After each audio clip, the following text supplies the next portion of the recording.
Bon allez, moteur! Pour son 29e film en tant que réalisateur, Steven Spielberg adapte à l'écran un classique de la littérature enfantine, Le Bon Gros Géant.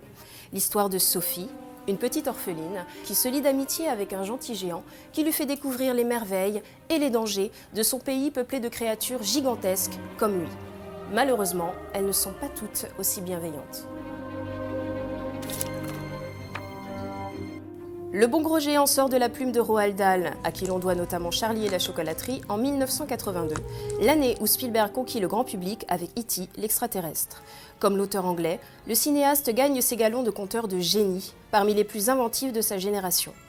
Grand amateur de Roald Dahl, Spielberg a un attachement particulier pour Le Bon Gros Géant, comme il nous l'a confié lorsque nous l'avons rencontré. I was the BFG in my family because I read the book to them. To a lot of my kids, I have 7 children, I read the book to at least 4 of my kids.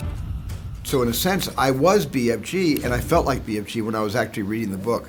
La relation entre Sophie et le Bon Gros Géant est au cœur de l'histoire. Il était donc essentiel pour Steven Spielberg que ses interprètes, Ruby Barnhill et Mark Rylance, puissent interagir et jouer ensemble sur le plateau.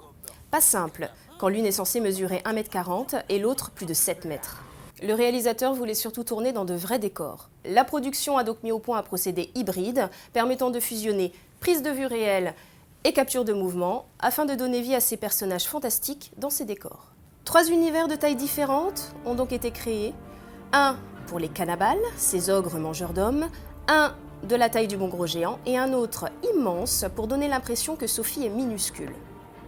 À bientôt 12 ans, Ruby Barnhill vit sa toute première expérience au cinéma.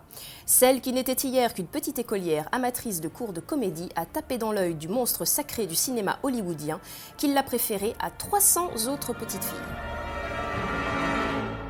She never made a movie before. We were making Bridge of Spies in Berlin, and when I met her for the first time, she walked into the room. Everybody turned and saw this little girl, and she attracted attention. And she hadn't even spoken yet. People just turned around, who's that very interesting child walking into the room? So she had the magic when she walked into the room and met me for the first time. She came with the magic. Je vais t'appeler le BGG.